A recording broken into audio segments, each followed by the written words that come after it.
La pasada clase lo que habíamos visto era algo de las características del Markdown, la instalación, ¿no? Habíamos hablado algo del YAM, de las características que ésta debe tener, algo de la sintaxis básica del R Markdown. Y en general el Markdown es bastante versátil porque uno puede hacer presentaciones, documentos, incluso puede hacer páginas, bueno, salidas para páginas web en un formato HTML. Y tiene muchas características interesantes. Yo a partir de la clase de hoy, lo que yo voy a ir avanzando, lo voy a hacer en un documento Markdown para que en la medida que yo vaya haciendo esto, igual vayamos viendo algunas características del Markdown, ¿no? Lo más relevante de esto era conocer que, por ejemplo, estos asteriscos, por ejemplo, servían como una idea de los ítems o los bullets, ¿no? Para alguna idea. Teníamos los numerales, que son estructuras para hacer relación a los títulos o subtítulos. En este caso, el subtítulo es el básico de lo que vamos a ir viendo a partir de hoy. Y dentro de un documento Markdown teníamos la opción de tener los chunks, ¿no? Para escribir el código dentro de los chunks. Lo hago aquí para combinar texto y código, ¿no? En algún caso, cuando hagamos algún análisis un poquito más interesante o profundo, vamos a hacerlo solamente en el código, ¿no? Por el momento, con el chunk y el Markdown, no sé, con el texto, va a ser más que suficientes por ahora, ¿no? Ya, entonces empecemos con la idea del DR. Para empezar, el R es una calculadora muy grande, ¿no? O sea, podríamos hacer simplemente operaciones, usarla como una calculadora, ¿no? Acá yo en la consola puedo escribir alguna operación, ¿no? 67 más 98. Y por lo menos las operaciones básicas las va a realizar, ¿no? Las va a realizar. Si yo quiero hacerlo desde el Markdown o desde el código que yo tenga aquí abierto, desde la hoja de código que tenga acá, en este caso el Markdown con el chunk, es lo mismo, ¿no? Yo puedo decir 1, 2, 3 más 4, 5, 6, digamos, ¿no? Es una operación simplemente de suma y una manera de interactuar rápidamente con el código y la consola, ¿no? El código y la consola es cuando yo escribo el código, ¿no? Enter simplemente me está generando un espacio, por ejemplo, ¿no? Simplemente me está generando un espacio. Voy a poner diferentes operaciones ahí. Y, pero cuando yo quiero ejecutar alguna de estas líneas, lo único que tengo que hacer en el R es, lo puedo hacer por bloque, ¿no? Seleccionando todo esto, que a veces no es tan práctico, no es que tengamos una rutina muy completa. O lo puedo ir ejecutando también línea por línea, ¿no? Línea por línea. Basta que el cursor esté en la línea de interés, ¿no? Basta que el cursor esté en la línea de interés y nosotros apretamos simplemente control enter. Ay, perdón, está bien, control enter. Esto lo voy a hacer para que se muestre. Ya, ahora sí. Voy a hacer que esto se muestre en la consola directamente. Ya. Si estoy en la línea de interés, pongo control enter y se transmite la línea donde estaba el cursor a la consola y se evalúa, ¿no? Y se hace la evaluación. Lo mismo acá, 4657 por 89, mando a la consola. 2 entre 34, mando a la consola. Esto también mando a la consola, ¿no? En esto el Markdown tiene sus opciones, ¿no? Yo, por ejemplo, acá le he dicho que las salidas de los chunks se muestren en la consola, ¿no? Para que se muestre acá en la consola.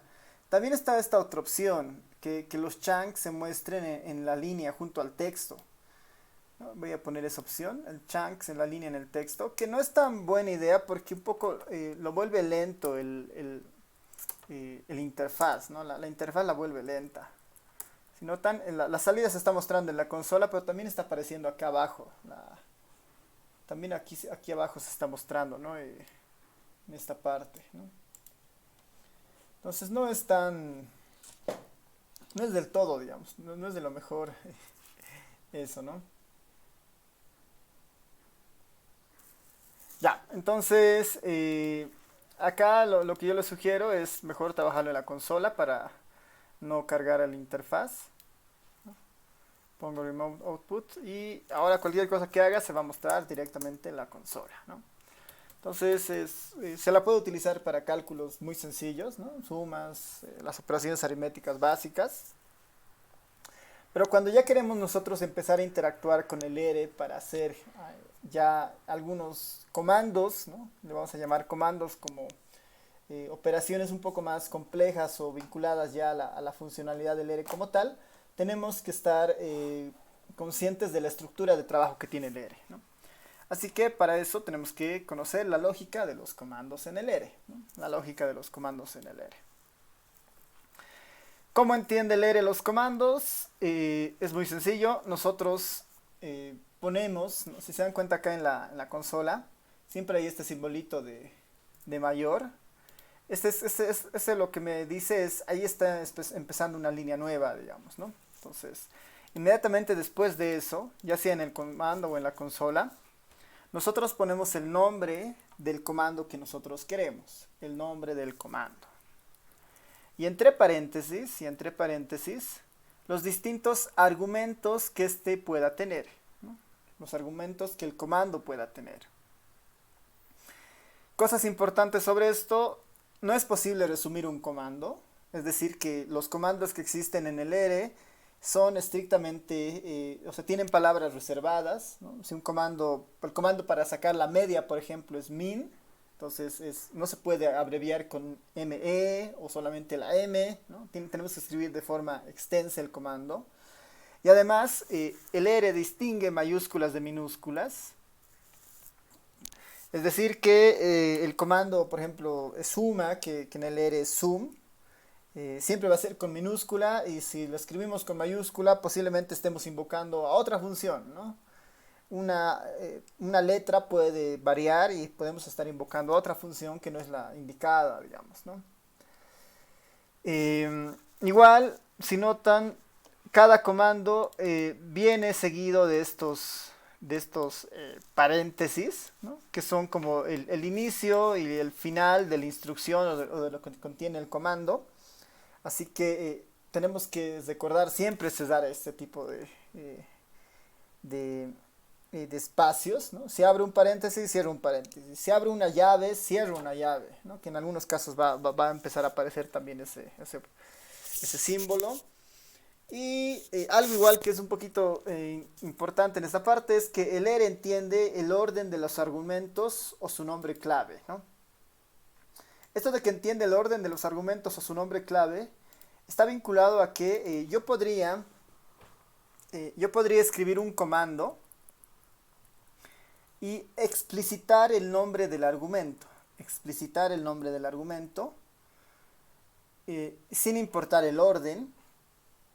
O también podría no escribir el nombre del argumento, pero respetando el orden. Esto lo vamos a ver ahorita con un ejemplo, de manera más clara, para entender más o menos cómo el comando razona. Y tal vez acá uno de los componentes más importantes en el ERE es pedir ayuda al ERE, ¿no? Para saber cómo funcionan sus comandos. Hay un comando estrictamente especial para pedir ayuda al ERE para los comandos. Y se utiliza el símbolo el signo de interrogación, ¿no? El último signo de interrogación de la derecha. Y este es el que utilizamos para pedir ayuda al ERE. Pero inmediatamente después del signo tenemos que poner el nombre del comando del cual queremos ayuda, por ejemplo, ¿no? Les decía que hay un comando que se llama min, que saca la media, ¿no? Lo bueno del ERE Studio es que tiene este proceso de completar automáticamente algunos comandos o darnos la opción de qué estamos pidiendo, ¿no? En este caso simplemente min, por ejemplo, ¿no? Le voy a pedir la ayuda del comando min, que es la media, ¿no? Me quedo el cursor se queda ahí, control enter, y acá abajo, ¿no? En esta ventana donde dice help, aparece la ayuda de ese comando, ¿no? ¿Cómo funciona este comando? Toda la información está en el help. Me dice, bueno, una descripción bien breve, genera la media aritmética, se define de esta forma, min, paréntesis, paréntesis, adentro x. ¿No? ¿Quién será x? Más abajo va a estar. También podemos ver esta otra opción, dice min x. Estos elementos que vienen separados por comas son los argumentos, ¿no? Son los argumentos que les mencionaba. Este min tiene al menos 1, 2, 3 argumentos y cada vez que ustedes vean puntos suspensivos significa que hay otros argumentos más que están vinculados posiblemente a explotar algunas características de la función o algunos casos especiales, ¿no? Que en la mayoría de los casos son útiles, en algunos casos no, dependiendo de lo que nosotros estemos haciendo. En el caso de la media, lo único que necesitamos es mandarle números y que calcule la media, ¿no? Pero capaz que hayan algunas cosas que se puedan utilizar acá, digamos. Habría que explorar qué más tiene este argumento. Lo que me dice es, el comando media al menos tiene estos tres argumentos, perdón, x, y aquí empiezan a aparecer los argumentos, ¿no? Trim igual 0, na.rm igual false, ¿no? Ahorita vamos a empezar a tratar de entender esto qué significa.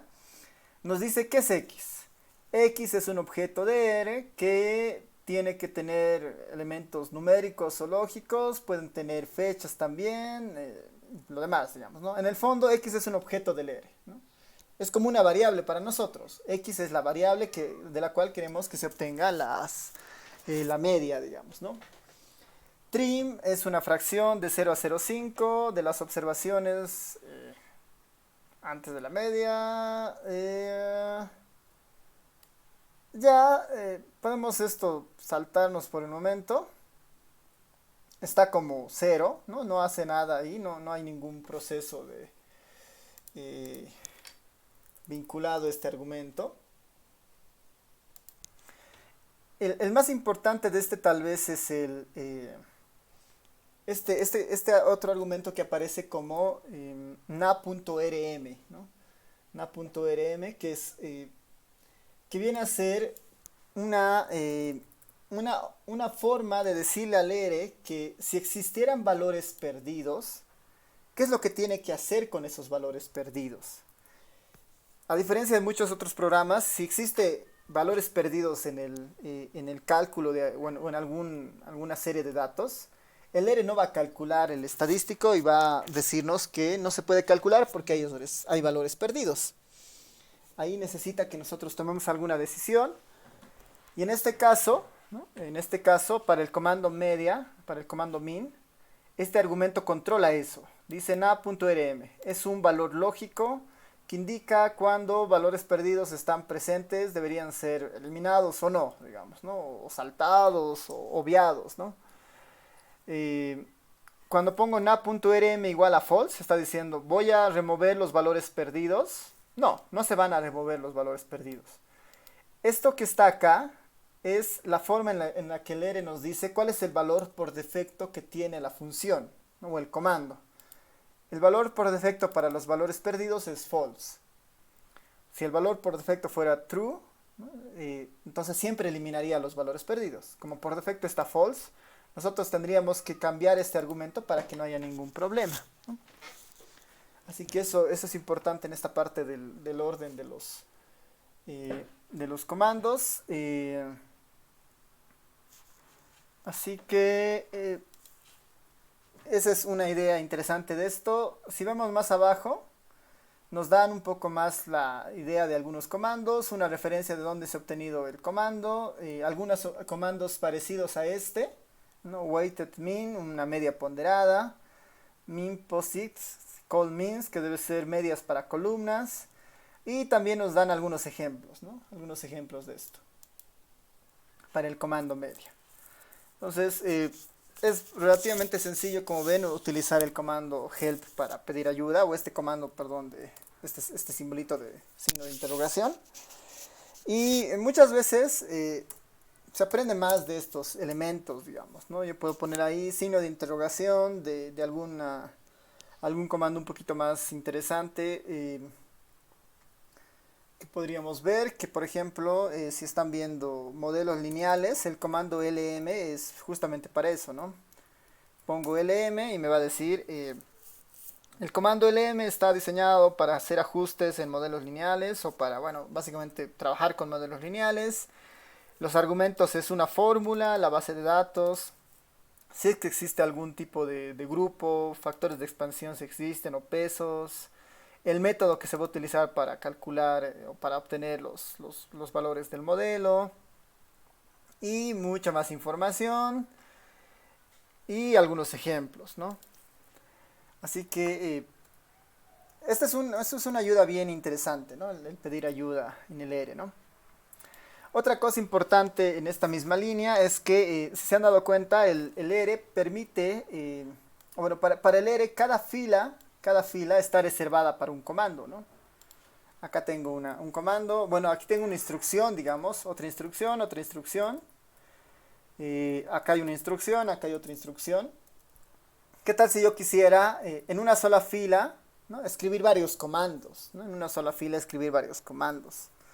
Hay, digamos, 1, 2, 3 por 56. Si yo quiero hacer otra instrucción más ahí, basta con poner punto y coma, ¿no? Yo le estoy diciendo que el siguiente pueda yo escribir acá otro comando adicional, ¿no? Acá punto y coma y no sé, 45 más esto, digamos, ¿no? Estoy escribiendo tres diferentes instrucciones, ¿no? Que normalmente estarían en tres líneas, pero si las pongo entre punto y coma, las va a interpretar las tres y las va a calcular, ¿no? Así que esa es otra forma de trabajar con el ERE. Esto no es tan práctico, a veces sí para definir algunos parámetros iniciales, pero después, por un tema de secuencia, es mejor tenerlo todo separado por líneas, ¿no? Para la definición de parámetros o valores iniciales es importante esto, digamos, ¿no? Porque nos ahorra el espacio también, ¿no? Ya, entonces ya tenemos esto, el comando, las líneas, las palabras reservadas. Al igual que otros programas, el ERE tiene sus propios términos o sus propias letras o palabras, en este caso reservadas, que las utiliza para diferentes fines, ¿no? Una de esas, como hemos visto, es este símbolo de interrogación para el help. Esa es una palabra reservada del ERE, ¿no? El ERE lo utiliza para llamar al help. Como esa, hay varias palabras, ¿no? Una es el na, ¿no? Uno es el na. El na, el ERE lo utiliza como valores perdidos. Para el ERE, el NA son valores perdidos, ¿no? NA yo puedo poner acá, van a ver que me va a salir algo, ¿no? Si pongo otra palabra cualquiera, digamos, HO, va a decir, no encuentro el objeto HO. Pero si le pongo na, el ERE me entiende, me está botando el mismo na, ¿no? Porque es una palabra reservada del ERE. El ERE reconoce, ¿no? Cuando nosotros carguemos alguna base de datos, que los valores perdidos para el ERE se simbolizan con NA, ¿no? Como na, de no disponible o not available, ¿no? Es valor perdido. Después tiene los valores nulos, ¿no? Los datos nulos. ¿Qué diferencia entre un dato perdido y un dato nulo para el ERE? Es que el dato perdido es algo que se debería haber consultado, pero por alguna razón no se llegó a concretar o no se tiene esa información. Mientras un dato nulo nos sirve para decir que ahí no existe nada por el momento, ¿no? Está vacío ese espacio, pero posiblemente llegue algo, ¿no? No es que se perdió, sino que estamos esperando a que llegue algo de información ahí, ¿no? El null es importante a veces para definir objetos nuevos. Queremos crear un objeto nuevo, entonces lo podemos crear con un objeto null, ¿no? Para no tener ningún problema. Después, igual tiene el símbolo inf para hacer referencia al infinito. Inf, infinito. Yo acá le podría decir 1 dividido entre 0, veremos que nos sale. Infinito, digamos, ¿no? Igual es un carácter especial, carácter reservado del ERE. Otro que es muy importante, que es esto del comentario, ¿no? ¿Cómo hago comentario en el código en el ERE? Utilizando el símbolo numeral. Comentarios. Ahora, comentarios en el código, ¿no? Comentarios en el código. En el código. Porque ahí tenemos que diferenciar. Cuando trabajemos con el Markdown, en el Markdown esto es para un título o subtítulo si son dos. Pero dentro del código, en este caso dentro de los chunks, ¿no? Esto viene a ser comentarios. Por eso se pone en un color diferente, por ejemplo, ¿no? Por eso también se pone en un color diferente. Esto, ¿no? Este es un comentario, ¿no? El ERE entiende que esto es un comentario. Puedo ponerme en el cursor dentro de esta línea, le pongo control enter, le pongo control enter. Si se dan cuenta, se está saltando esto, digamos, ¿no? Se está saltando esto y no está mostrando nada. El lector está en realidad un poco porque está tratando de interpretar algo que esté aquí abajo, digamos, ¿no? A ver, voy a poner aquí una operación más. Voy a poner 1 más 4 y acá esto, digamos, 78 más 89, digamos, ¿no?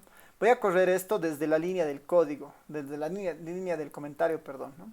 Corro esto y si notan, el comentario lo ha leído, no ha hecho nada porque entiende que es un comentario y se ha pasado a la siguiente línea y ha ejecutado esto, ¿no? Entonces, igual el comentario funciona en línea, ¿no? Yo puedo poner acá arriba, ¿no? Comando de ayuda, digamos, comando para pedir ayuda. Estoy poniendo al final del comando, mando la instrucción control enter, ejecuta sin problemas, me muestra el help del min y el comentario se queda como comentario al final de todo lo que he puesto, ¿no? Así que el numeral nos sirve para poner comentarios en el ERE. Es bastante flexible, ¿no? No muchos programas permiten poner un comentario en la línea del mismo comando, ¿no? A veces solo te permiten arriba o abajo, ¿no? Entonces este es otro importante, esto de los comentarios. Lo otro es los valores lógicos, ¿no? Los valores lógicos. Los valores lógicos para el ERE están vinculados con... son básicamente una estructura especial del ERE, ¿ya? Una cosa son los números, ¿no? Una cosa son los números y otra cosa para el ERE son los valores lógicos, ¿no? ¿Qué es un valor lógico? Para nosotros va a ser simplemente un valor que expresa la verdad o falsedad de una proposición, digamos, ¿no? Si yo al ERE le digo acá, ¿será que 5 es mayor a 6? El ERE me va a decir, no, no es cierto, ¿no?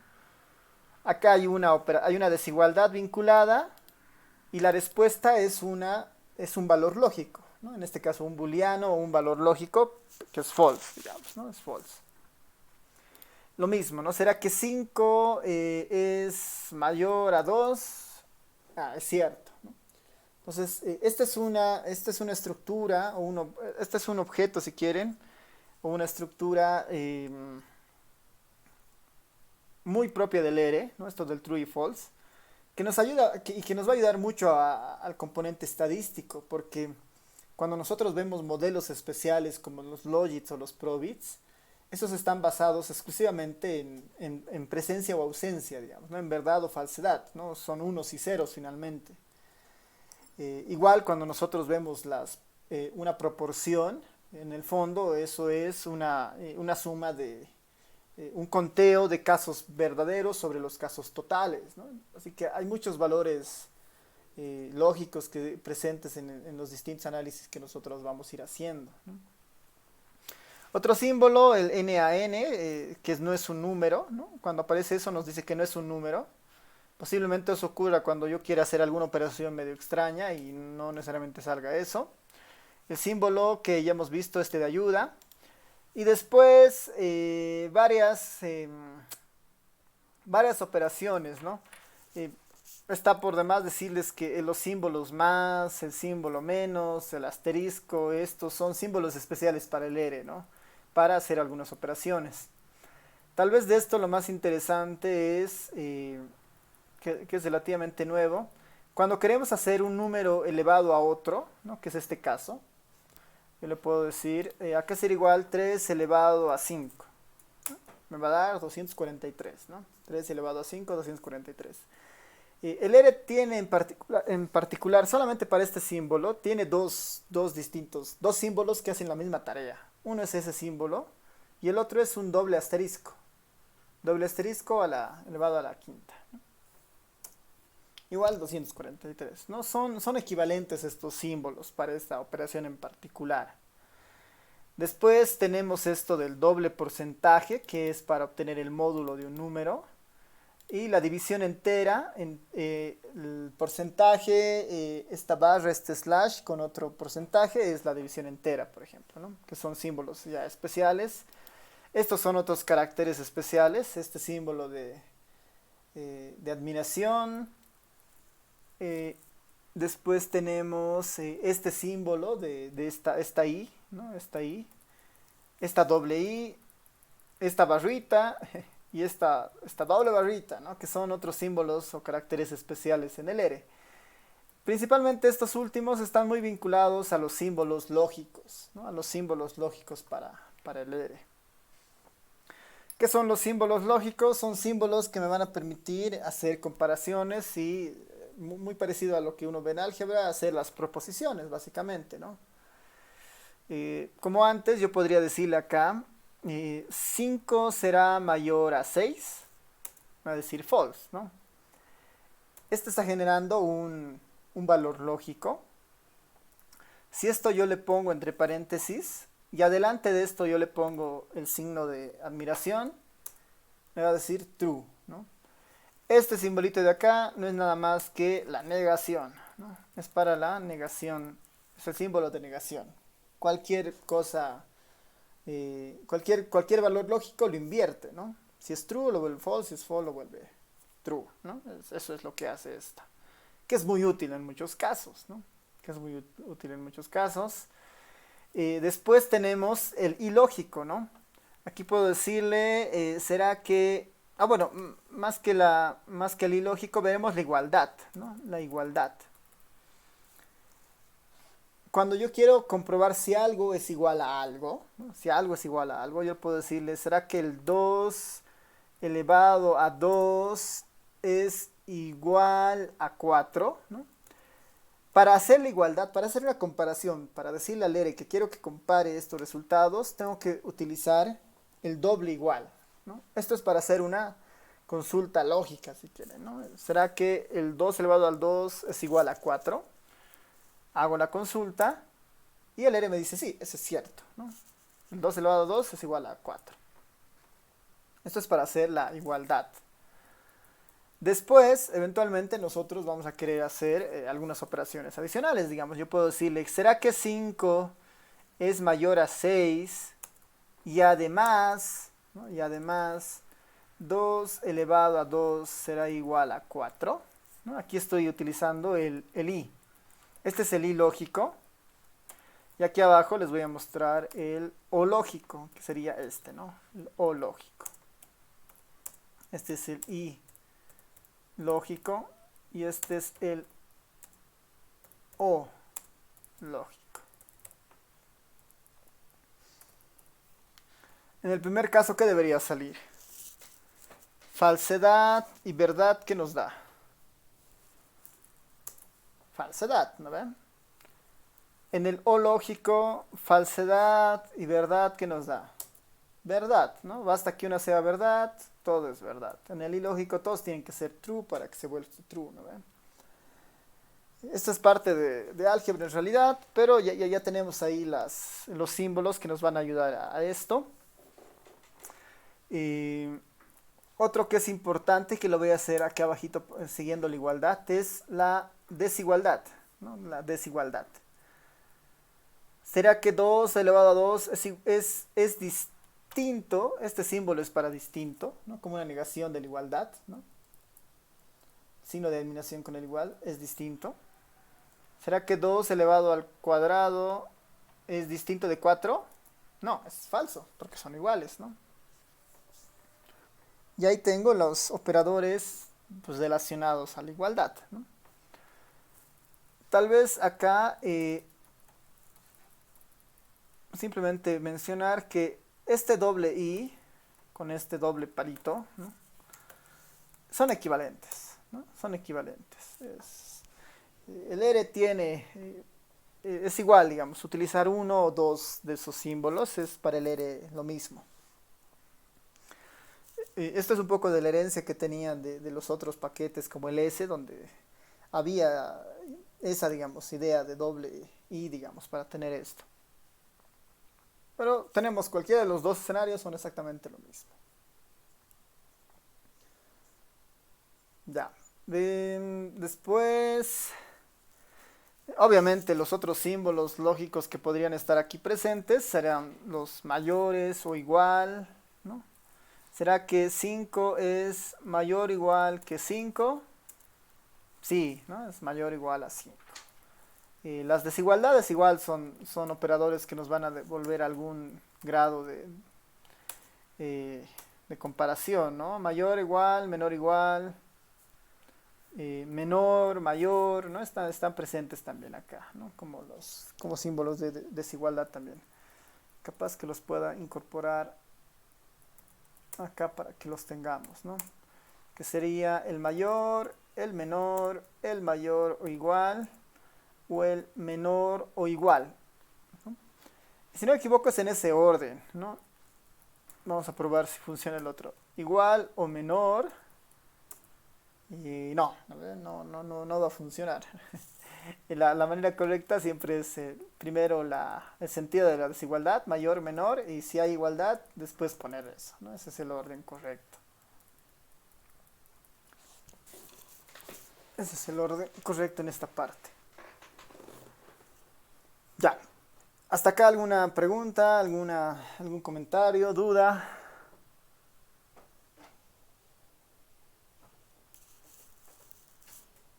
¿Todo claro?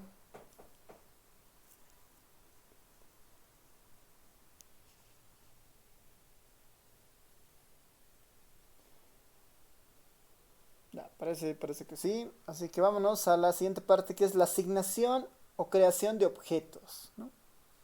Estructuras o variables, ¿no? Vamos a empezar a crear cosas y guardarlas en la memoria del R, ¿no? Y guardarlas en la memoria del R. A ver, igual como un truco esto, si esto se llena y no les interesa ver más, basta que pongan el cursor en la consola, aprieten control L y se va a limpiar, ¿no? Se va a limpiar, va a estar vacío. Control L, ¿no? Ya, entonces veremos este concepto de la asignación o creación de objetos. Yo puedo tener distintos resultados o distintos objetos. Por ejemplo, el 5 es un número como tal. Si a mí me interesa guardar el 5 en algún lado, para hacerlo en el R, basta con utilizar el símbolo de menor y un guión, ¿no? Y poner la letra en la cual yo quiero que se guarde esto, ¿no? A la letra X le voy a asignar el valor 5, ¿no? Es lo que estoy diciendo acá. Y van a ver lo que va a pasar con esto, ¿no? Acá en la ventana que tengo yo acá abajo donde dice environment, va a empezar a aparecer los objetos que están en la memoria del R, ¿no? Hago control enter y me dice que acaba de aparecer algo, ¿no? Hay un valor X que tiene asignado un número 5, me dice, ¿no? Esto ya está en la memoria temporal del R. Mientras estemos en la sesión, esto va a estar ahí, digamos, ¿no? Definido. Entonces la asignación se hace de esta forma.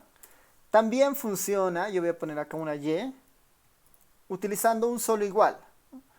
Y igual a 10. ¿No? Y igual a 10. Hay varios casos igual en el que yo puedo hacer la asignación al revés. Yo voy a decirle el 15 quiero que lo asignes, ¿no? La flecha al otro lado, a la variable z. Igual se va a crear una variable z. 15 se guarda en la variable z. Hay algunas características más, a ver qué podemos probar. Voy a crear una variable x1. Voy a poner este símbolo doble menor y un guión al 20, digamos, ¿no? Doble guión igual al 20, ¿no? Igual son asignaciones finalmente para el R, ¿no? Cualquiera de estas formas son asignaciones para el R. eh, y ya lo que estoy haciendo en el fondo es generando variables, ¿no? Generando variables que tienen algo de información. Por el momento tienen un solo número, ¿no? Por el momento tienen un solo número. Cuando veamos algunas estructuras del ERE, vamos a ver que podemos poner muchas cosas en estos objetos, ¿no? Números, vectores, matrices, variables, bases de datos, textos, libros, ¿no? Podemos cargar un montón de cosas, ¿no? Por el momento estamos pensando en la creación del objeto. El objeto X1, el objeto Z, el objeto Y, el objeto X, ¿no? También puedo poner, acá vale la pena igual mencionar, que podría poner un objeto X2. Puedo poner también texto, ¿no? Palabras alfanuméricas. Y la única restricción es que cuando nosotros le digamos o queramos meter o definir variables que van a tener estructuras de tipo texto, utilicemos las comillas. Y dentro de las comillas yo pongo el texto, ¿no? Yo le puedo poner hola, ¿no? En la variable x2 va a haber un texto llamado hola, que es muy distinto a que yo hiciera esto, ¿no? En la variable x3 yo quiero que pongas hola. Esto el ERE no lo va a entender. Va a decir error. No encuentro el objeto hola, ¿no? Y cada vez que nosotros queramos poner objetos en texto, tenemos que ponerlo entre comillas. Doble comillas o comillas simples también funciona, ¿no? Dobles comillas o comillas simples también funciona. X3 con hola. Ahora, lo interesante de esto es que como ya tengo los objetos en memoria, los puedo utilizar para operar entre ellos. X por Y, ¿no? Todo esto elevado a Z, digamos, ¿no? ¿Cuál es el resultado? Había sido 5e a la 15, ¿no? Es un número bien grande. Tal vez si le cambio esto, en vez de Z por Y elevado a la X. Ya, ¿no? Z por Y elevado a la X. Entonces ya puedo utilizar las variables para hacer las distintas operaciones que hemos visto, ¿no? Yo le puedo decir acá X1 más Z, ¿no? 35. Ahora, ahí tenemos que empezar a tener siempre cuidado cuando yo le digo por decir x1 multiplicado por x3. Va a decir, no sé qué hacer porque x3 es texto, el x1 es número, algo está mal, ¿no? Hay una error. Ese es un tema siempre de cuidado para al momento de trabajar con estos objetos. E igual, como antes, podemos asignarle las relaciones, digamos, 4 mayor a 5. Esto es false, ¿no? Esto yo lo puedo asignar en un nuevo objeto, un x4. El x4 tiene almacenado una regla de decisión. En este caso tiene el false, ¿no? False o true, digamos, según lo que uno puede estar haciendo.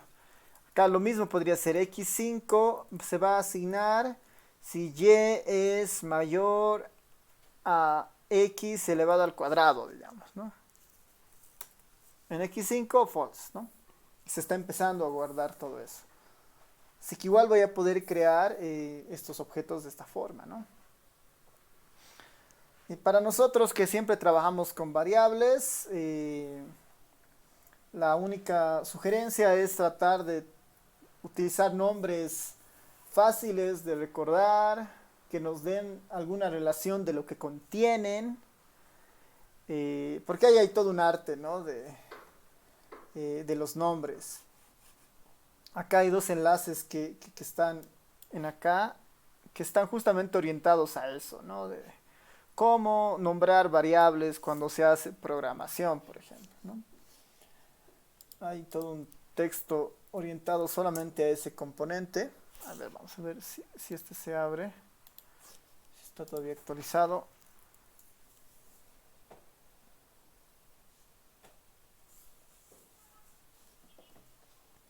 Ya, por ejemplo, ese último enlace nos lleva a esto, que es un libro orientado a darnos sugerencias de cómo poner nombres a archivos, a variables, a tablas, ¿no? A funciones. Y es interesante por eso, digamos, ¿no? Es todo un arte a veces poner nombre a los objetos y aquí hay algunas reglas para hacer eso. Ya, entonces ya hemos pasado las asignaciones. Ya podemos ver lo siguiente que son las clases, ¿no? Las clases en el ERE. Esto formaliza algo que ya hemos empezado a ver, que es que el ERE trabaja con diferentes tipos de clases, ¿no? Los objetos que tenemos pueden tener diferentes tipos de clases y podemos entenderlas como clases numéricas, ¿no? Clases numéricas, clases de tipo texto o strings, clases lógicas o booleanas. Es otro tipo de clase que sería un valor perdido o un valor nulo. Yo voy a ejecutar estos 5 líneas, Y1, Y2, Y3, Y4 y Y5, ¿no? Estoy creando esos objetos. Y para saber qué clase de objeto tengo, ¿no? Puedo poner class Y1, numérica, class Y2, carácter, ¿no? O texto, el 3 es de tipo lógico, el 4 es de tipo lógico y el 5 es de tipo nulo, ¿no? Acá lo interesante es del 4 que nos dice que es lógico, porque sí, o sea, el na en el fondo tiene un sentido lógico porque nos está diciendo si es valor perdido o no es valor perdido, ¿no? Na representa que es valor perdido, ¿no? Entonces tiene una cierta conexión con esa parte, ¿no? Hay otras formas de mirar esto. Otro comando es el type of. Voy a poner igual, type of y1. Vamos a poner ahí los 5 para ver qué nos saca el type of. Que es otro comando que nos ayuda a conocer qué hay. Type of del y2, carácter, lógico, lógico, nulo. Es muy, muy parecido al class, salvo el resultado del y1. Numérico, type of, double, ¿no? Que vendría a ser posiblemente tiene reservado más espacio, digamos, para más dígitos. No hace mucha referencia el ERE en muchos casos explícitamente si es un valor entero o si es un valor con decimal, ¿no? En algunos programas necesitamos definir una variable que sea decimal o que tenga cierta característica para eso. En el caso del ERE no, ¿no? Implícitamente va a asignarle la estructura más conveniente, ¿no? Implícitamente lo va a hacer de esa forma. En esta misma línea podemos pensar en dos comandos que son bien interesantes, que es el comando as.numeric, que cualquier cosa que sea de tipo texto lo puede volver numérico, digamos, ¿no? Yo puedo tener acá la palabra hola, asNumeric hola. Va a decir, no puedo convertir un texto en número. Pero ¿qué tal si yo hubiera tenido un número acá, ¿no? Entre comillas. Acá les voy a mostrar este ejemplo. Le voy a decir class, a ver, para hacerlo más ordenado, voy a poner en una variable z, voy a poner un número cualquiera, digamos, ¿no? Un número cualquiera, pero ese número lo estoy poniendo entre comillas. Por definición, esta z es de tipo carácter, porque la ha introducido entre comillas, ¿no? Para el ERE, esto es un carácter, es un texto. Si yo por alguna razón quiero convertirla a esta numérico porque sé que es numérica, puedo ejecutar el comando asNumeric. Le digo, quiero que la variable z, ¿no? La variable z, la conviertas en una variable numérica. Y siempre y cuando se pueda, el ERE lo va a hacer, ¿no? Siempre y cuando se pueda, el ERE lo va a hacer. Y en este mismo escenario yo podría reasignar el objeto, ¿no? A ver, pongo asNumeric simplemente y ya se ha convertido en numérica, parece. Esta le voy a poner en un Z2, digamos, ¿no? Z2. Estoy volviendo a la numérica y le estoy asignando al objeto Z2. Y ahora le pido la clase de Z2. Y me va a decir, ahora es numérica porque la has convertido a numérica. De la misma forma existe el otro comando que se los voy a poner simplemente como comentario acá, que es el comando as.character, que es para convertir cualquier cosa a texto, ¿no? Cualquier cosa la convierte a texto. AsCharacter. Cuando vayamos viendo algunas funciones especiales, digamos, ahí vamos a ver muchas de estas otras funciones adicionales que existen. Vayamos avanzando y veremos los tipos de estructura en el R. Ya, a ver, tal vez antes del tipo de estructura, no sé si alguien tiene alguna consulta, algún comentario hasta esta parte. ¿Se entiende? Tal vez estoy yendo muy rápido o muy lento.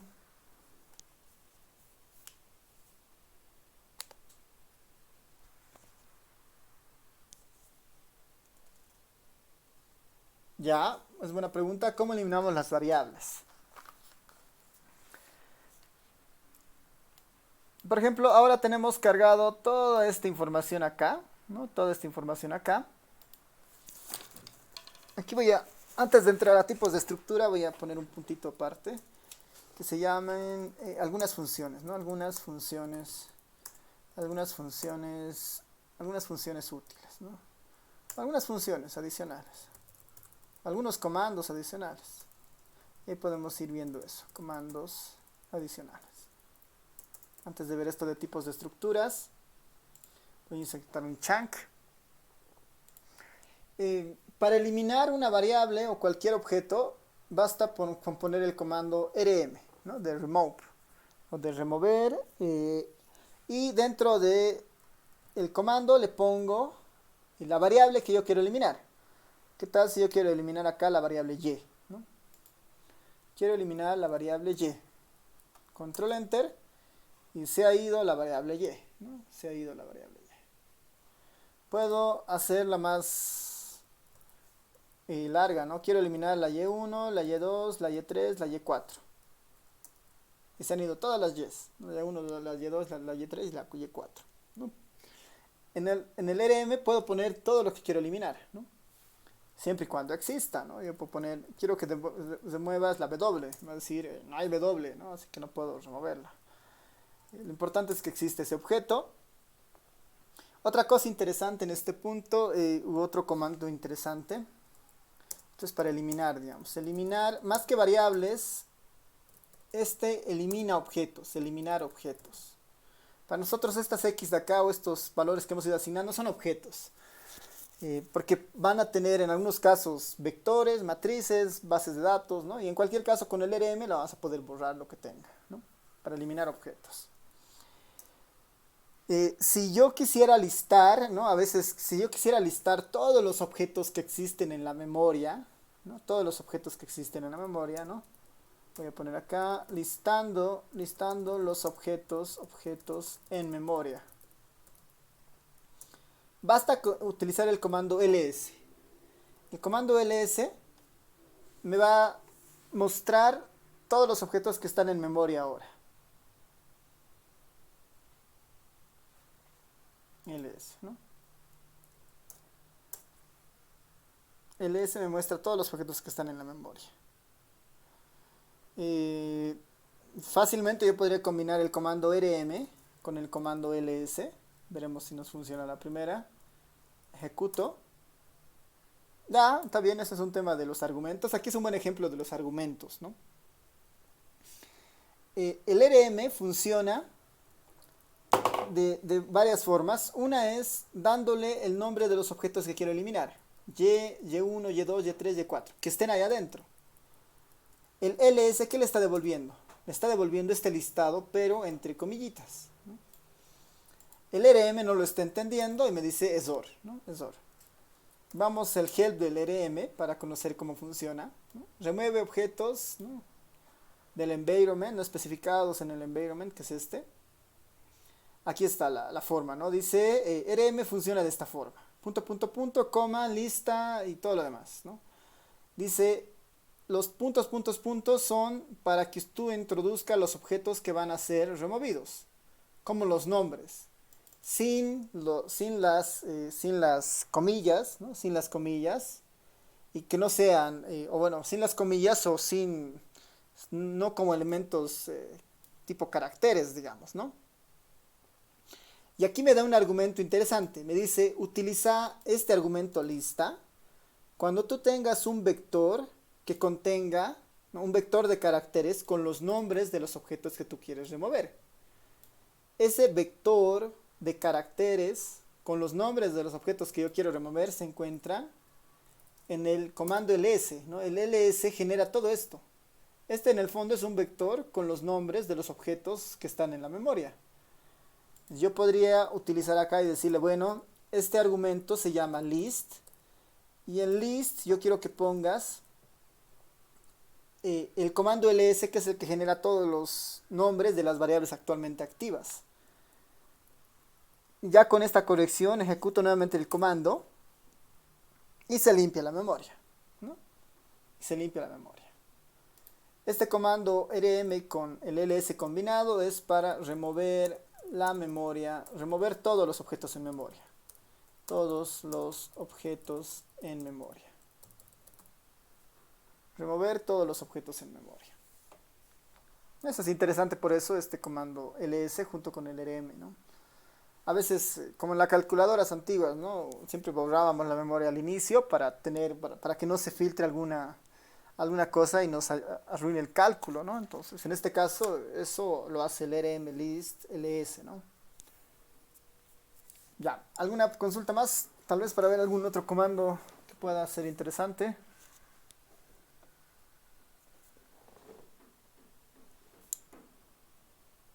¿Se entiende hasta esta parte?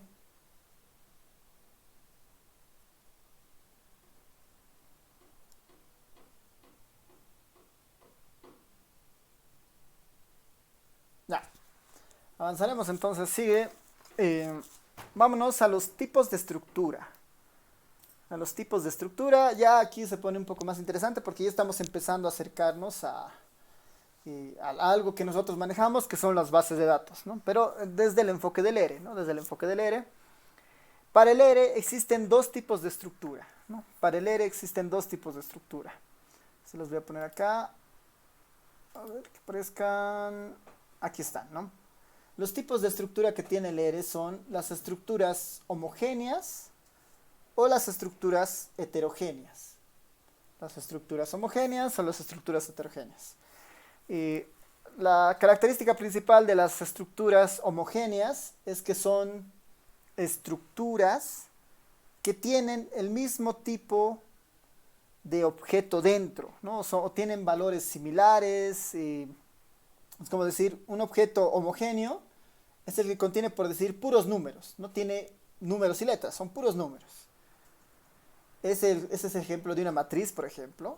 Una matriz normalmente tiene puros números o tiene puras letras, pero no debería tener combinaciones de ambas, ¿no?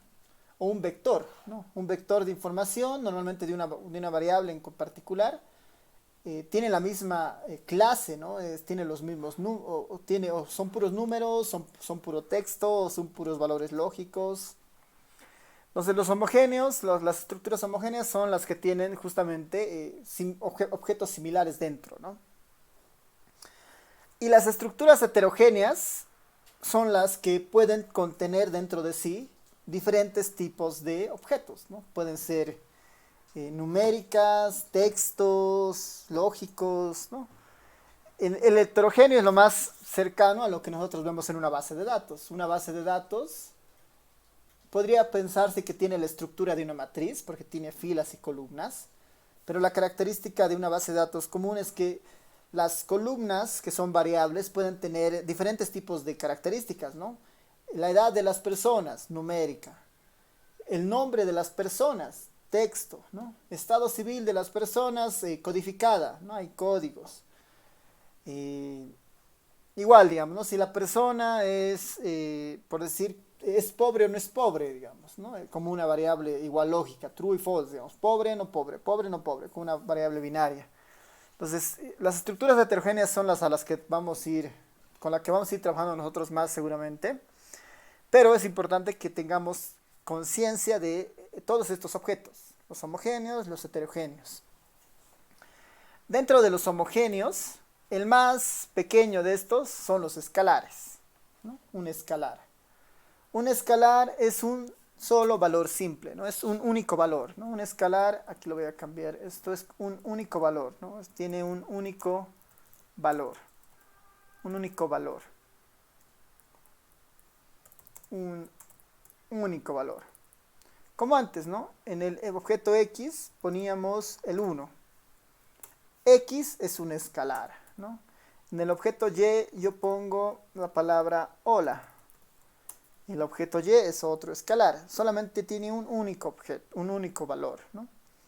En la letra I yo le pongo directamente le voy a poner un true, digamos, ¿no? True. En el objeto, en la variable J yo voy a ponerle un valor false.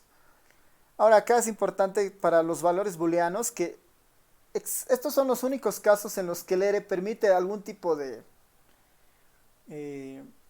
si quieren, de letra más corta o de palabra más corta, digamos, de un resumen de algo, ¿no? El false yo lo podría escribir como false, o también lo podría poner, aquí voy a poner una W, digamos, una W como simplemente F.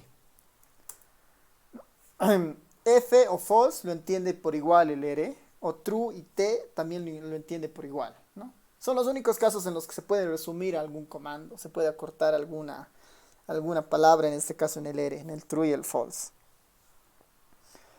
Un escalar es eso, ¿no? Es un valor único. Como hemos visto, pueden tener diferentes tipos de clases, ¿no? Números, texto, letras, booleanos o valores lógicos. Tal vez los que más nos interesan ahora son los vectores, que ya son una estructura un poquito más compleja, como las que han visto en álgebra lineal, ¿no? ¿Qué es un vector? Para nosotros va a ser la colección de valores simples. Y algo importante en esto es que para el ERE, los vectores son vectores columna.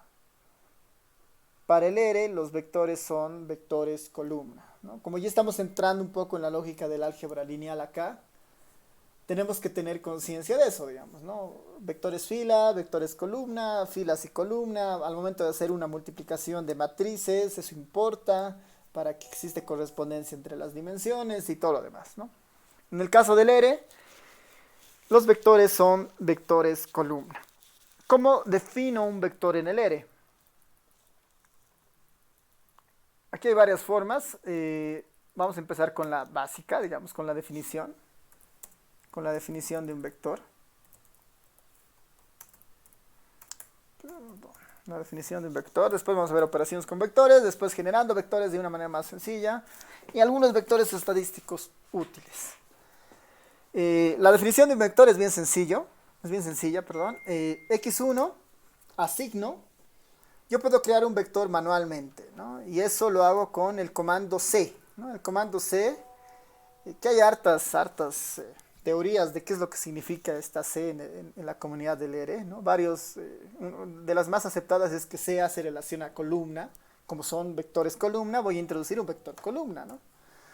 Y dentro del paréntesis yo voy dándole lo que va a tener.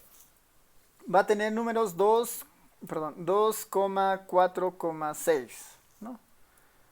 Lo genero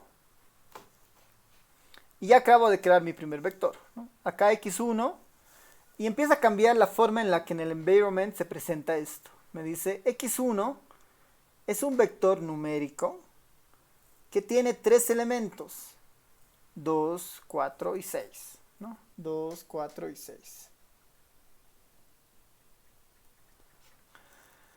Ya he creado mi primer vector. La única condición es separar los elementos por una coma y entender que el orden en el que nosotros introducimos los elementos es el orden en el cual el vector los va a guardar, ¿no? 2, 4, 6, 2, 4, 6, ¿no? Puedo crear acá otro vector x2. Este vector x2 puede tener igual, ¿no? 1, 2, 3, 4, 7. Un vector mucho más grande. Igual, ¿no? Es un vector numérico con 8 valores. Ahí están los 8 valores listados. Yo puedo tener un vector x3 que tenga letras, ¿no? O palabras. Hola, coma, chao, ¿no? Coma, adiós, coma, hola de nuevo, digamos, ¿no? 2 veces hola. Hago correr y este vector, el x3, me dice, ¿no? Es un vector de tipo carácter, ¿no? De tipo texto con 4 elementos y aquí están, hola, chao, adiós, hola. Estoy creando los distintos objetos. Yo podría tener objetos también booleanos acá, ¿no? Puedo tener true, true, true, false, false, false, false, true, false, true, false, false, false, digamos, ¿no? X4.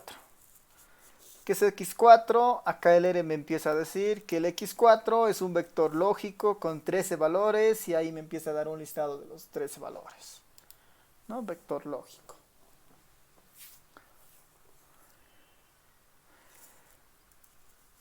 Son estructuras homogéneas porque no las puedo combinar, ¿no? ¿Qué pasa si yo hago esto, ¿no? Pongo 1, 2, 3, pongo acá true, true y pongo un texto, ¿no? Pongo texto que diga hola, ¿no? ¿Qué va a hacer el R cuando hago esto? Compilo. ¿Qué es lo que ha hecho el R? ¿Qué es el X5? ¿No? Acá le puedo decir, mostrame el X5. Quiero ver la clase del X5. Quiero ver el type of del X5. Es carácter, ¿no? Hemos introducido 3 números, 2 valores booleanos y un solo texto. Y aún así el R ha dicho es carácter, ¿no?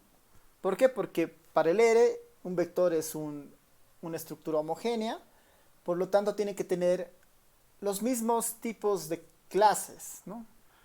Basta con que la más extraña de esta ha sido el texto, entonces a todita las voy a poner como texto, ¿no? A un número no la puedo volver, por ejemplo, un texto no lo puedo volver un número, así que la que va a primar acá por ese orden es el texto, todo se ha vuelto texto. Probaremos qué pasa si yo saco el texto y solamente se queda el booleano, ¿no? En un X6. Y aquí es interesante, ¿no? En el X6, ¿qué es lo que ha pasado? X6 se ha vuelto numérico, aún teniendo valores lógicos. Pero los valores lógicos, true y true, los han vuelto 1, 1. Para ver qué pasaría con el false, acá pongo FF. Vamos a coser otra vez el X6. Vemos que tiene el X6. Entonces, cuando son numéricos y estamos combinando con valores lógicos, como true y false, ahí lo interesante es que para el R el true es 1 y el false es 0. Es una aproximación, bueno, es básicamente una referencia a los valores dicotómicos o a las variables binarias, ¿no? De puros unos y ceros, unos y ceros. Para el R, T es 1, F es 0, y cuando lo juntamos en un vector con número, las va a transformar a números. No es lo que está haciendo.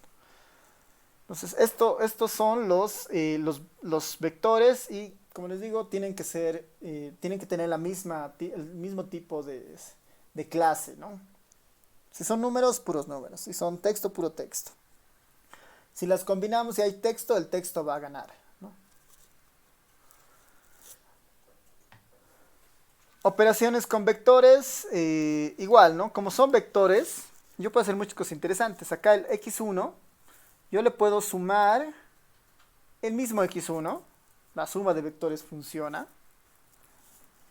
No podría ser X1 más X2, porque el R lo está haciendo, ¿no? Me está diciendo X1 más X2 da esto, pero advertencia, los objetos no tienen la misma dimensión.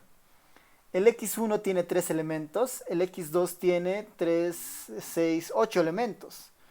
Lo que debe estar haciendo es 2 más 1, 3, 4 más 2, 6, 6 más 3, 9. Después otra vez 4 más 2, 4 más 2, 6, 7 más 4, 11, y así como que los está repitiendo estos 3 para los siguientes, ¿no? O sea, igual hay que tener cuidado de que las operaciones tengan sentido, digamos, ¿no?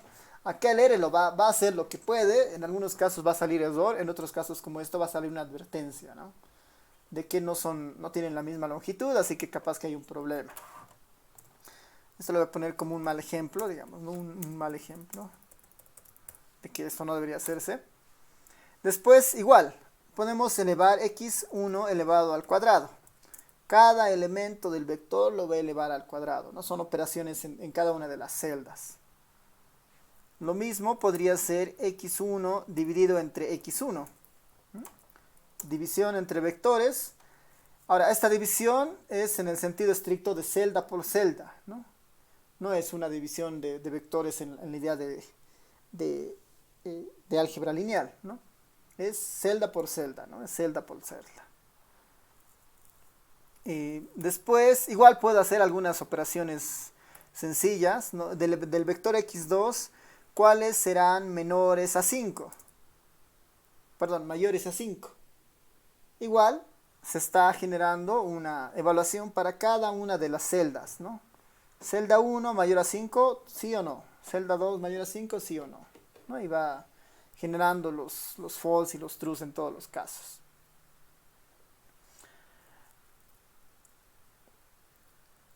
Ya, tal vez acá algunas funciones especiales que nos hemos ido saltando en algunos casos. La función logaritmo, log de x2, logaritmo del x2.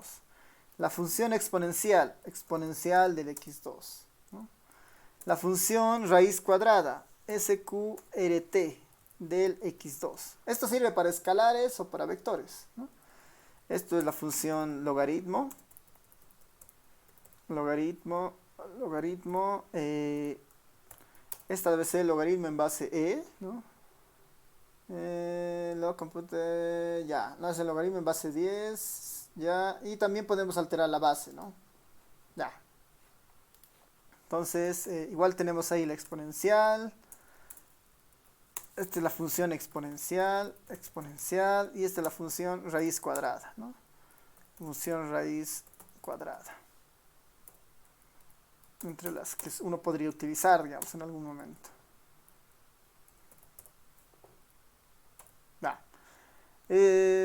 Algunas operaciones más que se pueden hacer con estos vectores. Hay una interesante que es, ¿qué pasa cuando un escalar, como el 2, lo elevo a un vector, como el x2? Un escalar lo estoy elevando a un vector, como el x2. Hago control. ¿Qué está pasando? No nos olvidemos que el x2 tiene esta forma. 1, 2, 3, 4, 7, 9, 4, 2. ¿Qué está haciendo ahí?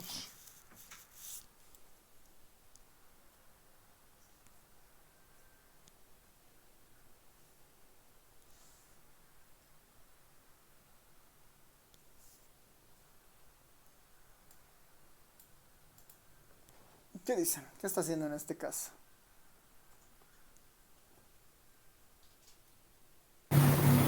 Pues el número 2 está siendo elevado por cada número de la celda, de la celda del vector x2. Sí, ¿no? Justamente eso está haciendo, ¿no? Justamente eso está haciendo y eso es bien versátil, digamos, ¿no?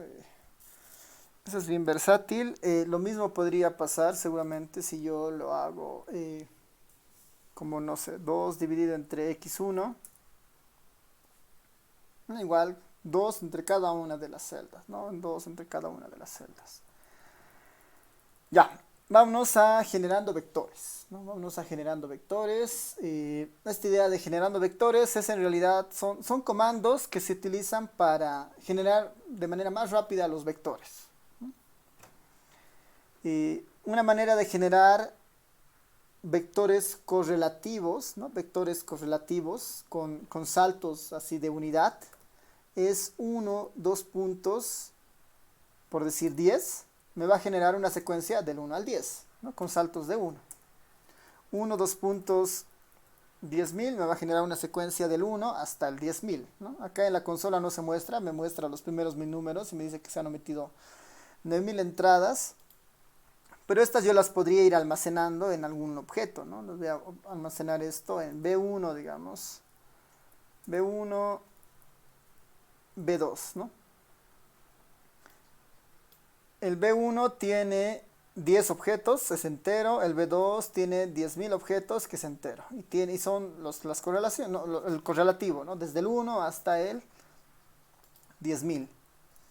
Acá, si yo quiero plantear cuál sería la suma de los primeros 10.000 números naturales, sum, la función sum es para sumar, ¿no? Esta es para sumar.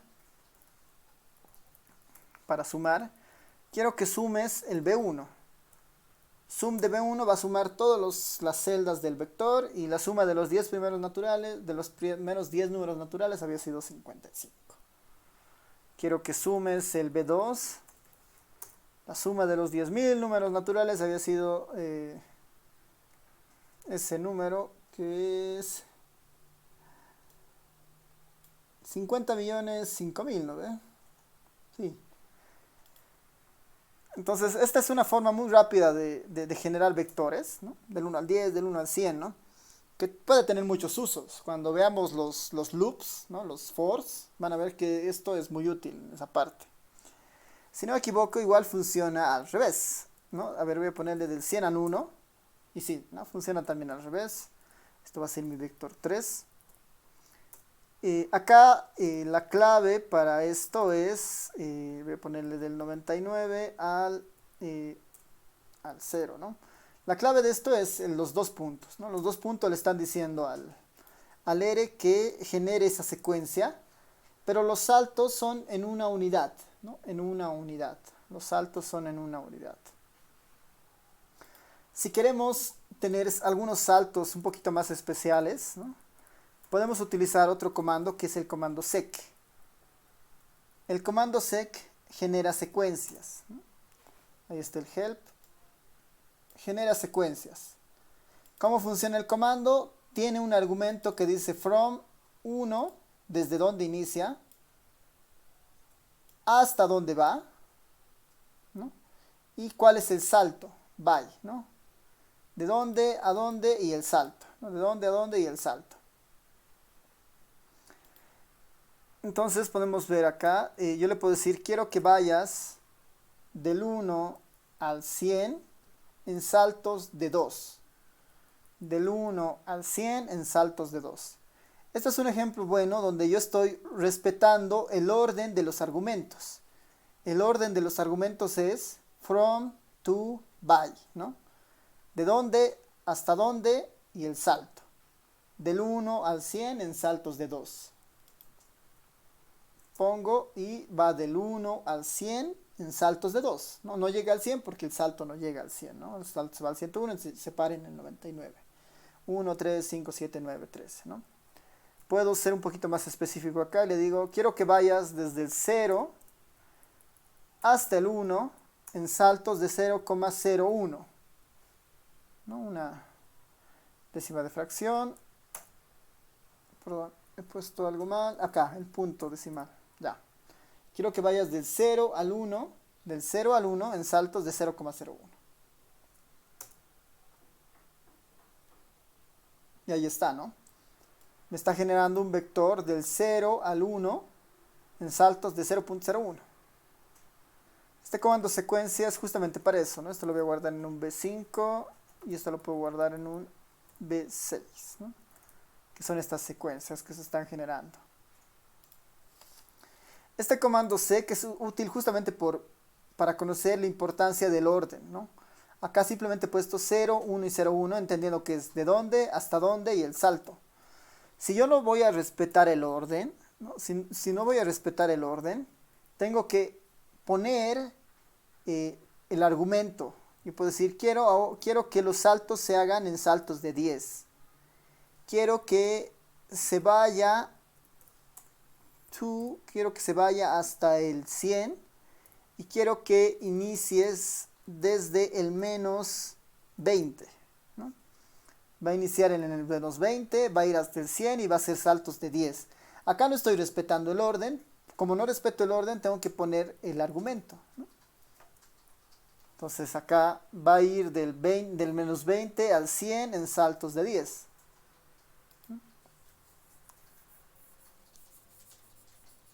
De los 20, si esto yo lo escribiera respetando la posición de los argumentos, sería del menos 20 al 100 en saltos de 10. ¿No? Va a generar la misma salida, que solo que la forma de la notación es distinta, ¿no? Si yo no respeto el orden y la pongo como está ahí, 10, 100 menos 20, ¿qué va a ser? No puedo hacer, dice, ¿no? El by no puede tener negativo, ¿no? Entonces, este es un buen ejemplo donde tenemos la idea del uso de los nombres de los argumentos y el orden, ¿no? Si conocemos el orden y lo respetamos, podemos escribir sin el nombre del argumento. Pero si conocemos el nombre del argumento, pero no el orden, capaz que podamos escribirlo así, como está acá, ¿no? Ponemos los argumentos y los valores, ¿no? Dado que no conocemos el orden. Y este es un mal ejemplo, ¿no? Vamos a ver. Ya, este es el comando sec, ¿no? Que hace justamente las secuencias. Voy a poner aquí como un comentario, anotando, ¿no? Anotando el nombre de los argumentos. Este es respetando el orden de los argumentos, para que se note un poco la diferencia. Ya, tenemos este correlativo, tenemos la secuencia, está este otro que es el rep, que va a generar repeticiones, ¿no? Va a generar repeticiones. Quiero que repitas el 1 100 veces, ¿no? El orden es eso, lo que repitas y la cantidad de veces que quiero que se repita. Quiero que el 1 se repita 100 veces. Este rep es muy poderoso porque yo le puedo decir, puedo darle un vector adentro, ¿no? Bueno, en general puedo siempre encadenar los comandos, pero yo puedo darle acá un vector, digamos, 1,2,3, ¿no? El vector 1, 2, 3 quiero que lo repitas 10 veces. Los va a repetir y los va a empezar a encadenar. 1, 2, 3, 1, 2, 3, 1, 2, 3, 1, 2, 3, 1, 2, 3, esto 10 veces.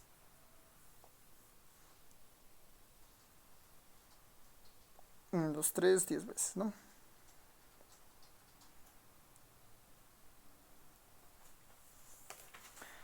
Este en particular es útil cuando trabajamos con texto, ¿no? Yo puedo decir acá la palabra hola.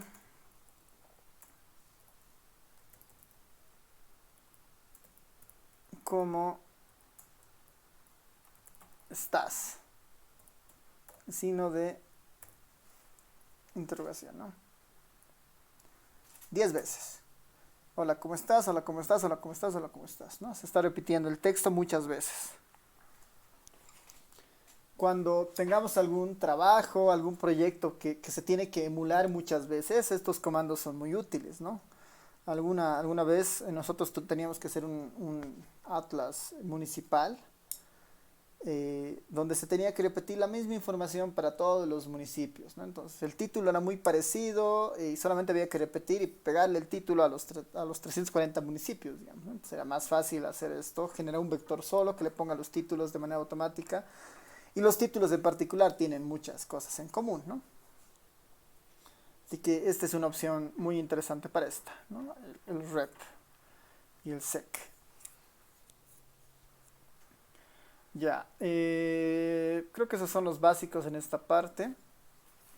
A ver, nos vamos a ayudar con esto, si es que hay alguno más. Ya hemos visto el rep, ya hemos visto el sec. Ya, que son esos nomás también, ¿no? No hay muchas alternativas adicionales, pero ya tenemos secuencias y tenemos esta idea de la repetición, ¿no? Vectores estadísticos. Ya, sí, Reiner. Voy a entonces un poquito detenerme en algunas partes. Lo del rep, bueno, lo de la secuencia creo que queda claro, ¿no? De el inicio, el final y el salto, ¿no? Inicio, final y salto, en el caso de la secuencia. Estrictamente para valores numéricos, ¿no? Para valores numéricos. Y el rep es para repetir, ¿no? repetir algo, digamos, ¿no? Repetir algo. Ese algo es lo que tiene que entrar primero, digamos. El 1 lo repetimos 100 veces. Puedo poner un vector y le digo, este vector lo repites 10 veces. Las salidas del rep siempre son vectores, ¿no? Porque los va apilando como acá, ¿no? Los va apilando. A ver, estos reps de acá los voy a poner en vectores. El B7, el B8, perdón, y este que sea el vector B9.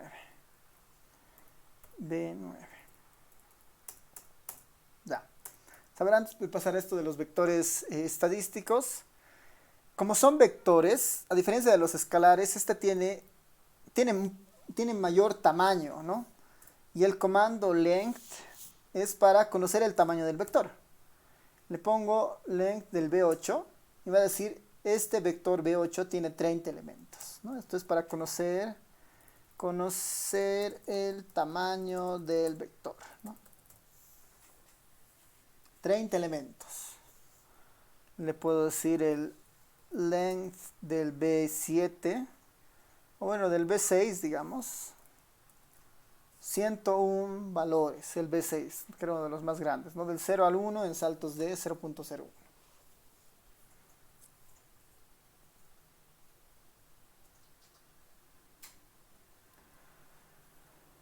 Ya, vámonos a los vectores estadísticos ahora. Esto de los vectores estadísticos ya tiene más vínculo con nosotros, en el sentido de que son, en todos los casos que es un vector, es una colección de valores similares. Para nuestro interés, capaz que mejor son números, ¿no? Porque estudiamos harto con los números y su variabilidad. Entonces, un vector estadístico debería ser la colección de números vinculados a cosas que nosotros hemos visto ya en la carrera en alguna materia, ¿no? Que son las distribuciones estadísticas.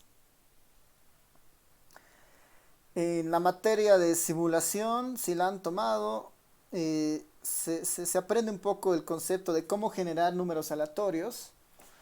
Y la generación de los números aleatorios, que en realidad nunca son aleatorios, son pseudo aleatorios, ¿no? Porque así como que fingimos la aleatoriedad porque es algo que no se puede, como es aleatorio, no se la puede modelar tan buena, de una manera tan precisa, pero sí la podemos emular relativamente de una forma medio decente, digamos, ¿no? Se la puede aproximar bastante a sus características naturales. Y el ERE tiene un módulo de distribuciones estadísticas para generar variables aleatorias provenientes de distribuciones estadísticas. Casi todas las distribuciones para generar variables aleatorias, aquí vectores estadísticos, voy a ponerlo a partir de la generación, ¿no? Generación de variables aleatorias, ¿no? Generación de variables aleatorias. Para generar variables aleatorias en el ERE, simplemente ponemos ERE de random, así de aleatorio, y el nombre de la distribución de la cual estemos interesados, ¿no? Voy a ponerle la más sencilla, ERE unif, que es valores aleatorios provenientes de una distribución uniforme. Variables aleatorias provenientes de una distribución uniforme. Casi todas tienen la misma idea de los argumentos. Lo primero que ponemos es la cantidad de valores aleatorios que voy a generar. Voy a generar 100 valores aleatorios de un uniforme. 100 valores aleatorios de un uniforme. Coma, lo que viene después son los parámetros de la distribución, ¿no? Son los parámetros de la distribución. La uniforme, por definición, simplemente tiene dos valores, que es el inicio y el cierre, digamos, ¿no? El A y el B. En este caso, para el ERE, tiene los dos mismos parámetros, mínimo y máximo, ¿no? Por defecto en el ERE, el mínimo es 0 y el máximo es 1. ¿No? El A es 0, el B es 1. Ese es por defecto. Así que si yo simplemente lo dejara así, sin ningún otro argumento, y lo hago correr, se están generando 100 valores aleatorios de un uniforme con parámetros 0, 1. ¿No?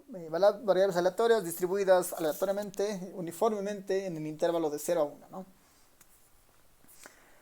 Si yo acá le doy más condiciones, yo le digo, no quiero que se distribuya entre 0 y 1, quiero que se distribuya entre 10 y 20.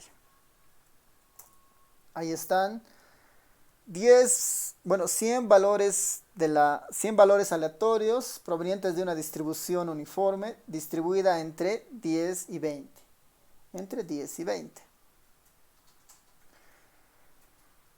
Cosas interesantes que notar aquí antes de ver las otras distribuciones. Ustedes no necesariamente van a tener la misma salida que yo tengo porque es aleatorio, ¿no? Si yo ejecuto otra vez este comando, van a ver que el último número, bueno, todos los números no son iguales, son otros números.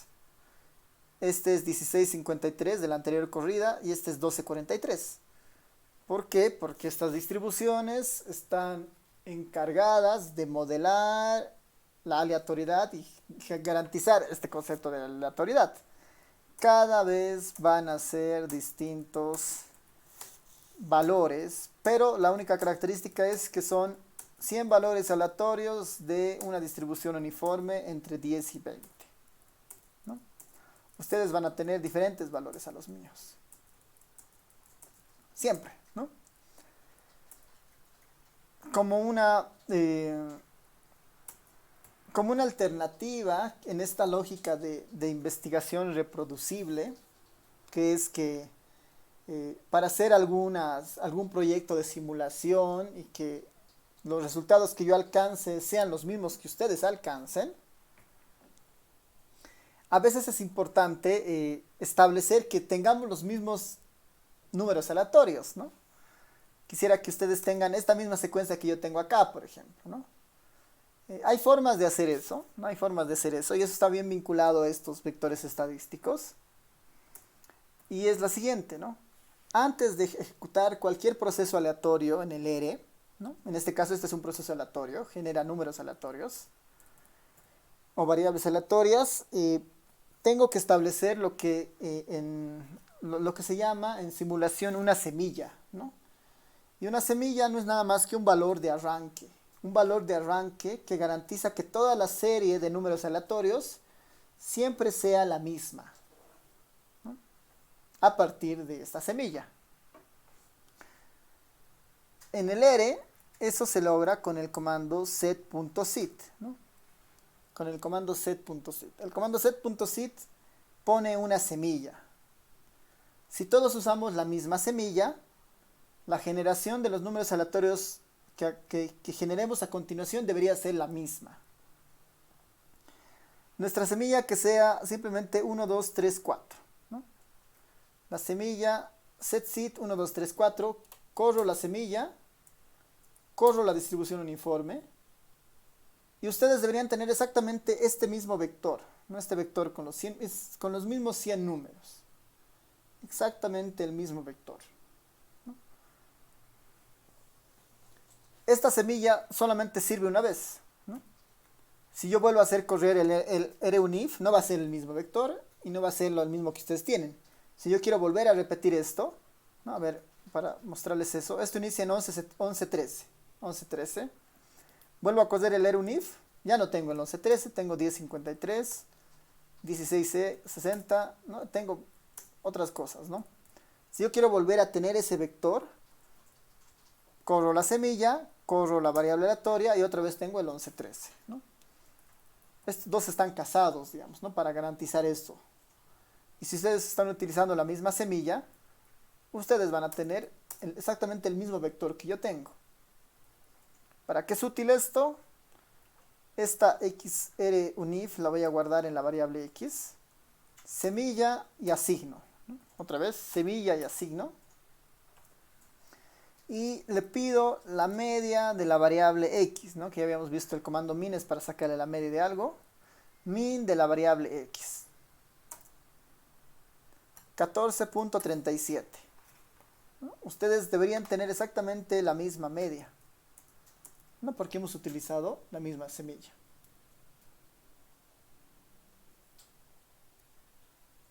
Ahora, según por la pregunta de Reiner, la semilla en realidad es referencial, ¿no? Yo estoy poniendo 1, 2, 3, 4. Si ustedes ponen la misma semilla, eso va a garantizar que tengamos exactamente la misma secuencia. Esta secuencia. Si yo cambio la semilla, yo le pongo 5. 1, 2, 3, 4, 5, digamos. O podría poner cualquier número, el que se me ocurra, ¿no? Cualquier número. Ahí, bueno, la semilla es muy grande. Voy a reducir unos cuantos. Ahí está, esa semilla, digamos, ¿no? Ejecuto. Y ahora tengo otro vector con otro arranque, porque está condicionado a la nueva semilla que he puesto. La semilla sirve para que yo les pueda, o para cuando hay algún trabajo común, digamos, entre personas, puedan repetir los resultados que uno tiene, ¿no? Si es un proceso de simulación y tengo esto, es para que todos tengamos las mismas salidas. En muestreo es muy importante, porque igual, cuando se hace una selección de muestra, igual hay este concepto de aleatoriedad, ¿no? Tengo 100 personas, voy a seleccionar a 10, ¿no? Ese proceso de seleccionar a 10, si es completamente aleatorio, cada vez que haga una selección de muestra, esos 10 van a cambiar. Pero si yo fijo una semilla, voy a saber cuáles son los 10 que se han seleccionado siempre, si yo fijo una semilla. Y a veces en los institutos de estadística, ese es un principio de transparencia, ¿no? Porque, o como en las encuestadoras, digamos, ¿no? ¿Cómo sabemos que están yendo realmente, o sea, que su muestra ha sido seleccionada aleatoriamente? Veremos su selección. Si no pueden garantizar la transparencia y su selección, podemos decir que su muestra está relativamente contaminada y ha sido un muestreo por conveniencia, digamos, ¿no? ¿Cómo garantizamos que sea transparente? Mostrándole la semilla. Yo he utilizado esta semilla y con esa semilla estas son los elementos seleccionados, o en este caso estos son los valores aleatorios, digamos, ¿no? Deberían ser los mismos en los cuales se aplica el estudio y todo lo demás, ¿no? En diseños experimentales, en muestreo, esto se vuelve muy relevante, ¿no? Para transparentar esos procesos. Eso. Ahora puede ser cualquier valor, ¿no? Ahí la sugerencia es que sea un valor relativamente convencional, digamos, ¿no? 1, 2, 3, 4 funciona bien, está bien, 1437, porque a veces hay procesos y hay profesionales que tratan de forzar un poco la muestra, eligiendo una semilla a su conveniencia. A este número no me gusta, probaré con el otro 5, a este número está mejor, entonces uso ese, digamos, ¿no? Ahí hay sugerencias para semillas, ¿no? A veces dicen poner la hora en la que se hizo la semilla, ¿no? Son las 15:48, la semilla va a ser 15:48. Es la hora en la que he hecho esta selección y ese es mi resultado, ¿no? Ya, a ver, voy a volver al 1, 2, 3, 4, xmin, y aquí tenemos el x. Ya. Miguel pregunta si hay manera de reducir los decimales del vector. Sí, sí. El comando para hacer eso es round x, el vector, y la cantidad de decimales que queremos. No queremos decimales, 0. Queremos un decimal, 1. Ahí está un decimal. A 2 decimales. A 10 decimales, ¿no? Aunque no se note acá visualmente. Aunque no se note visualmente. A ver, ahorita vamos a hacer este ejemplo del 10. 0 sin decimales, ¿no? 0 sin decimales. El round es justamente para reducir los decimales. Le voy a poner esto de 10, ¿no? Y aquí es interesante un poco conocer lo que el R hace respecto a lo que muestra, ¿no? X10, ¿no? Round de X10. Esto lo voy a guardar en una variable Z, digamos, ¿no? Si yo veo Z, siguen teniendo 5 decimales. ¿Qué tal si yo ahora voy a utilizar este comando, que es el comando view? Que es el comando view, la primera en mayúscula, la primera B en mayúscula, view Z.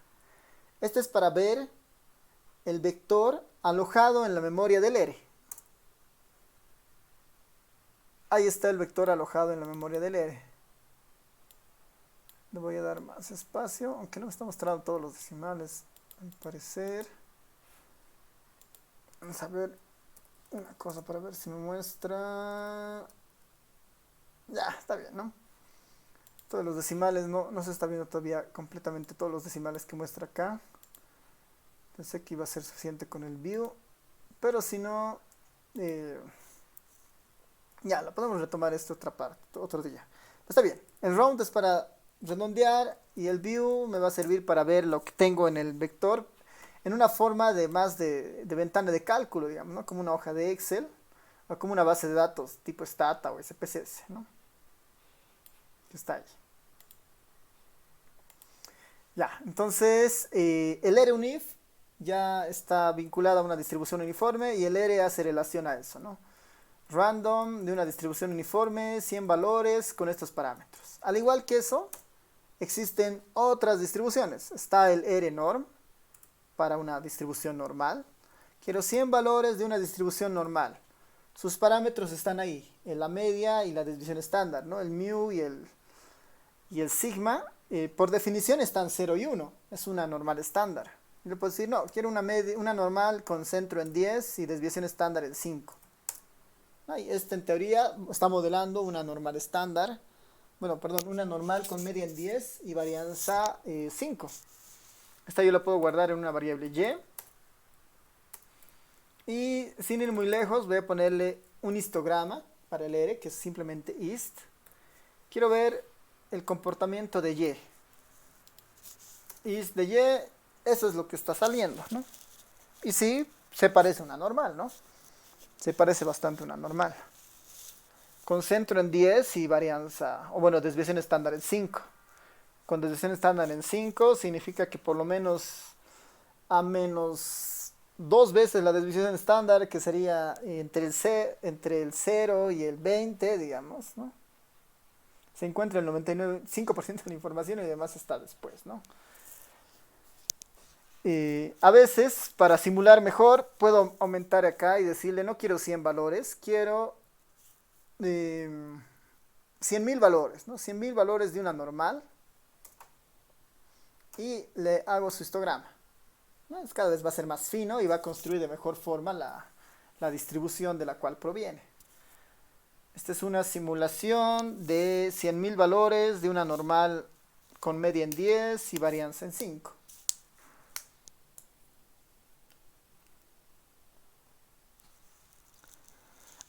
Como esta, hay varias distribuciones que se las dejo ahí. ERE-binom, la binomial, por ejemplo, es ERE-binom. Voy a poner el help simplemente. Y acá nos vamos a ir a un lugar, ¿no? Si pongo el help del ERE-binom o de cualquiera de las anteriores, del ERE-UNIF o el ERE-NORM. Si es que se van hasta abajo, acá, ¿no? En ver también, en see all, le pueden poner distribuciones. Y aquí están todas las distribuciones que tiene el ERE por defecto, ¿no? Las que vienen con el programa instalado, ¿no? Si no encuentran una distribución que les interesa acá, es muy probable que sí esté en algún paquete, y eso lo vamos a ver igual muchos más tarde con cómo instalar paquetes, que lo hemos visto un poco en el Markdown, pero más de una manera más informal, lo vamos a formalizar en las clases siguientes. Y aquí está, ¿no? D beta para la distribución beta, ¿no? La D hace relación a la distribución. En nuestro caso estamos utilizando el ERE para generar los vectores. Está la beta, la binomial, la Cauchy, la chi cuadrado, exponencial, Fisher, gamma, geométrica, hipergeométrica, la log normal, la multinomial, la binomial negativa, la normal, la Poisson, la T de student, la uniforme, la Weibull y esas, ¿no? Esas son las que están acá. Para distribuciones menos comunes y estos test estadísticos, ver ¿no? El P-Birthday, the Sinrange, P2K, de Wilcox, ¿no? Quieren ser otras distribuciones interesantes, ¿no? P-Birthday, probabilidades de coincidencias. Creo que esto es para calcular las probabilidades de los cumpleaños que habían. Hay un teorema. Bueno, hay una proposición interesante ahí, dice que en ciertos grupos se puede predecir que hay al menos un par de personas que cumplen cumpleaños un mismo día, ¿no? Entonces, está vinculado a eso, ¿no?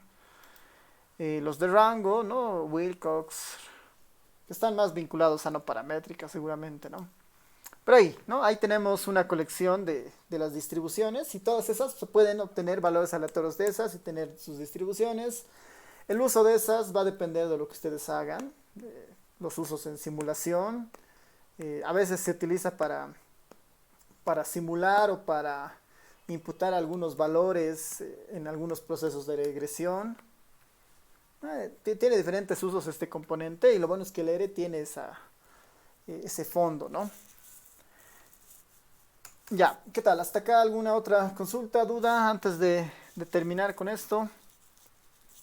Ya que estamos eh, cerca de la hora.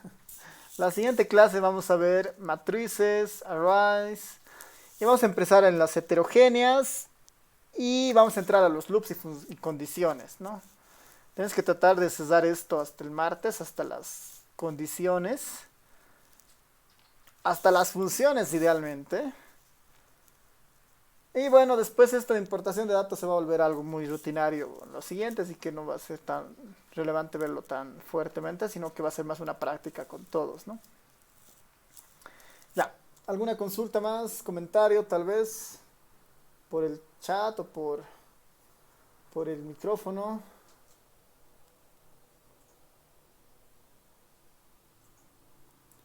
Ya, no, el simbolito en realidad es un símbolo reservado del ERE, ¿no? Este simbolito de acá. Simplemente para decirnos que está iniciando una línea, ¿no? Solamente para eso. Hay formas en el RStudio de cambiar esto y que sea otra cosa, ¿no? No es muy común, sinceramente nunca lo he intentado, pero sé que hay formas de cambiar esto por otro símbolo, ¿no? Así que sí, es un tema más tal vez de forma que lo que estamos viendo, pero sí, o sea, se puede hacer en el R, ¿no? Hay que explorar nomás un poco sus opciones. ¿Qué tal? ¿Alguien más? ¿Algún comentario? ¿Consulta? Antes de terminar con la sesión.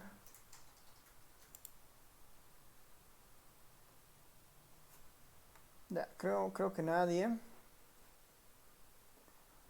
Entonces, terminamos acá y nos vemos el día martes.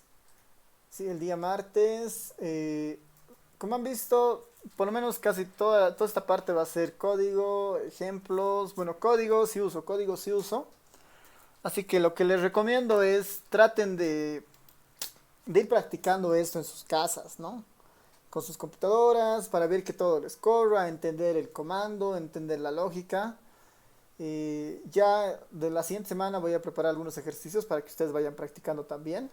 Pero lo mejor que pueden hacer por el momento es eso, ¿no? Es practicar y ver que todo está funcionando y entender qué está haciendo cada comando, ¿no? Entender qué está haciendo cada comando. Les voy a pasar esta hojita que está en Markdown al Telegram para que lo tengan igual y puedan ir mirando ahí lo que yo he puesto, ¿no? Igual va a estar en el repositorio, pero mejor si está en el Telegram también para que lo tengan. Entonces nos vemos el día martes. Chao a todos, a todas. Licenciado, Sí, adelante, Rubén.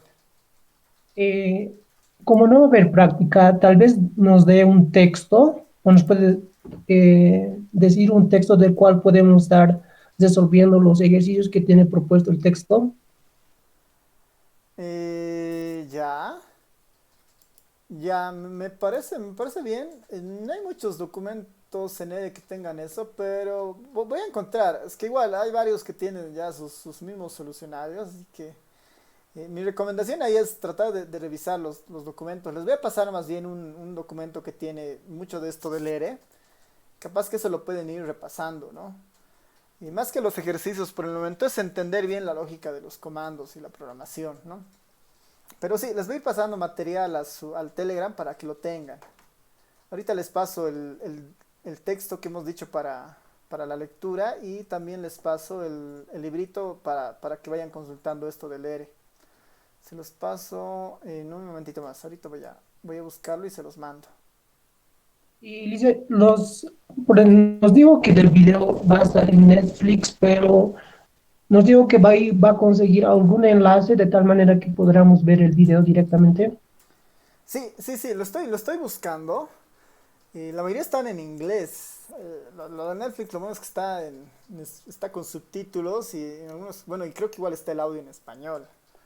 Pero lo voy a buscar, lo voy a buscar. Igual si pueden darme una mano ahí, si alguien consigue el video y lo puede compartir, mejor. Pero si no, igual, denme por lo menos un par de semanas y yo les voy mandando. Está bien, gracias. Ya, súper. ¿Quién más? Ya. Listo, entonces nos vemos el martes. Chao a todos, a todas. Chao. Chao.